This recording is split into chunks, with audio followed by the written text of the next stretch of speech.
RSS और BJP के बीच क्या उपराष्ट्रपति पद के चेहरे को लेकर पर्दे के पीछे जंग तेज हो गई है? यकीन नहीं आता तो एक के बाद एक खबरें हैं, जरा ध्यान से सुनिएगा, देखिएगा, समझिएगा। खबर तो यह भी है कि मोदी के मन में नाम फाइनल हो चुका है। जी हां, मोदी ने नाम फाइनल कर लिया है, मगर किसका वो भी बताएंगे आपको। मगर पहले ये देखिए, एक तरफ रविवार को एनडीए की बैठक, जी हां यह हेडलाइन है, एनडीए की बैठक रविवार को, और दूसरी तरफ बड़ी खबर यह कि आरएसएस ने बुलाई आपात बैठक, इमरजेंसी मीटिंग, और वो भी कहां? दिल्ली में। कब? 19 और 20 तारीख को। आनन फानन में इस्तीफा देकर गायब हुए जगदीप धनखड़ के बाद नए उपराष्ट्रपति पद के प्रत्याशी को लेकर एक बार फिर से बीजेपी और आरएसएस के बीच में एक राय नहीं बन रही, तकरार का दौर शुरू हो गया है। बड़ी खबर निकलकर सामने आ रही है कि पीएम साहब ने जो लाल किले से आरएसएस को खुश करने के लिए वैसे तो कोई कोर कसर नहीं छोड़ी, लेकिन प्रचार करने के बाद भी, आरएसएस का नाम लेने के बाद भी संघ के रवैये में कोई बदलाव होता हुआ दिखाई नहीं दे रहा। एक और जहां पीएम मोदी ने आनन फानन में रविवार को एनडीए की बैठक बुला ली, एनडीए के तमाम सहयोगियों की, और दूसरी तरफ संघ अपनी हाई लेवल मीटिंग करने जा रहा है। संघ की इस बैठक में जानते हैं कौन आ रहा है? मोहन भागवत। सुनिएगा, समझिएगा, कितनी जरूरी बैठक है, कितनी अहम बैठक है। मोहन भागवत पहुंच रहे हैं दिल्ली। इसके साथ साथ सर कार्यवाहक दायित्रे होस बोले, सभी 6 सह सर कार्यवाहक और कई अखिल भारतीय अधिकारी इस बैठक में मौजूद रहेंगे, और बीजेपी के कुछ नेताओं को भी बुलाया गया है। यानी एक तरफ पीएम मोदी ने अचानक एनडीए के संसदीय दल की बैठक बुलाई और दूसरी तरफ संघ की हाई लेवल मीटिंग हो रही है, और वो भी तब जब उपराष्ट्रपति पद का चयन होना है। इसका मकसद क्या है? अचानक उपराष्ट्रपति पद के प्रत्याशी के ऐलान की तारीख को क्यों बदला गया?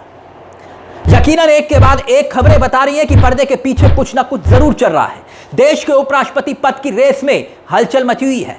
बीजेपी और आरएसएस के बीच में जो ठनी हुई है, उस बीच कई नाम सामने आ रहे हैं। एक तरफ प्रधानमंत्री नरेंद्र मोदी ने 17 अगस्त की शाम को एनडीए के संसदीय दल की बैठक बुलाई है, ताकि उपराष्ट्रपति प्रत्याशी के नाम का जो उनके मन में चल रहा है ना, मोदी जी के मन में, वो बता दे कि भैया ये नाम है, इसे फाइनल किया है मैंने, और सबको बता सके, इसलिए ये बैठक हो रही है। यानी वन मैन वन शो।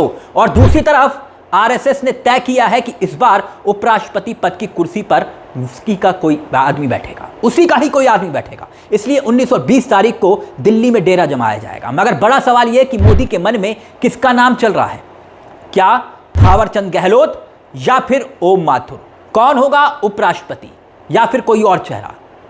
खबरें हैं इन्हीं 2 नामों को लेकर रार है और तकरार भी है।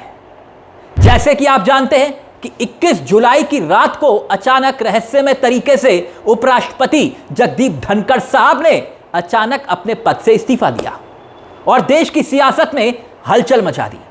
मगर तब से वो कहां हैं, ये कोई नहीं जानता। ऐसे में अब तैयारी हो रही है मोदी और शाह के पसंद के उपराष्ट्रपति पद की तलाश, उपराष्ट्रपति के चेहरे की तलाश, जो कहा जा रहा है कि लगभग पूरी हो चुकी है। मगर आरएसएस उस नाम पर तैयार नहीं है। अब यह खबर देखिए, खबर यह कि बीजेपी ने कर्नाटक के राज्यपाल थावरचंद गहलोत उपराष्ट्रपति पद के उम्मीदवार बनाने का मन लगभग तय कर लिया है, लेकिन आरएसएस को यह नाम पसंद नहीं आ रहा। उनकी पसंद, उनकी पहली पसंद जानते हैं कौन है आरएसएस की? सिक्किम के राज्यपाल ओम माथुर। तो क्या बीजेपी पुरानी रणनीति पर काम कर रही है? क्योंकि जगदीप धनखड़ भी, याद करिए, उपराष्ट्रपति बनने से पहले पश्चिम बंगाल के राज्यपाल थे। उन्होंने पहले अपनी निष्ठा साबित की मोदी जी के प्रति। भले ही मोदी जी ने बाद में खेल कर दिया हो, मगर पहले वो राज्यपाल ही थे, और किसी एक राज्यपाल की लॉटरी खुल सकती है इस बार भी। ऐसे में थावरचंद गहलोत मोदी जी की गुड बुक में शामिल हैं। मौजूदा वक्त में 2021 में वो कर्नाटक के राज्यपाल बने। वहीं अगर आरएसएस की पहली पसंद की बात करें तो ओम माथुर की बात कही जा रही है। वहीं आरएसएस राजस्थान से तो ओम माथुर आते हैं, बीजेपी के कद्दावर नेता हैं, सिक्किम के राज्यपाल हैं, आरएसएस की विचारधारा से उनका गहरा जुड़ाव है। तो क्या वो उपराष्ट्रपति पद के मुफीद चेहरा है? ये आरएसएस के प्रचारक के रूप में भी अपना काम कर चुके हैं। आज बीजेपी और आरएसएस के बड़े चेहरे माने जाते हैं ओम माथुर। तो क्या इसीलिए ये जोर आजमाइश चल रही है? लेकिन पीएम मोदी और गुजरात लॉबी एक्टिव हो चुकी है। बाकायदा खबरें यह है कि 5 अगस्त को अमित शाह के दफ्तर में बीजेपी के बड़े नेताओं की एक मीटिंग हुई थी, जिसमें जेपी नड्डा, बीएल संतोष, विनोद तावड़े और इसके साथ साथ सुनील बंसल जैसे बड़े चेहरे उस मीटिंग में शामिल थे। और इस मीटिंग में उपराष्ट्रपति चुनाव की रणनीति पर चर्चा हुई, चेहरे पर चर्चा हुई। और गौर कीजिएगा, एनडीए दलों के समर्थन को जुटाने का एक प्लान भी तैयार किया गया है ताकि कोई इफ बट ना हो। आरएसएस के सीनियर लीडर राम माधव का भी एक बड़ा बयान सामने आया है। जानते हैं वो क्या कह रहे हैं? इस बात को बल मिल रहा है कि कुछ ना कुछ तो बीजेपी और आरएसएस के अंदर खाने में चल रहा है। खबर आप देखिए, हिंदुस्तान लाइव की यह खबर है। खबर में क्या लिखा है? साफ तौर पर लिखा है, देखिए, आरएसएस से है भाजपा के मतभेद। राम माधव बोले राजनीतिक कारणों से है संघ का विरोध। दोस्तों, हेडलाइन से यह तो साफ हो रहा है ना कि कुछ ना कुछ अंदर खाने आरएसएस और बीजेपी में चल रहा है। और अगर नहीं चल रहा होता, ऐसा नहीं होता, तो बीजेपी, भारतीय जनता पार्टी अब तक अपना राष्ट्रीय अध्यक्ष चुन पाती। तो क्यों नहीं चुन पाई राष्ट्रीय अध्यक्ष? यानी कुछ ना कुछ तो है। आपको बता दें कि थावरचंद गहलोत और ओम माथुर के साथ साथ कई नाम और भी रेस में हैं जो हवा में उड़ाए जा रहे हैं।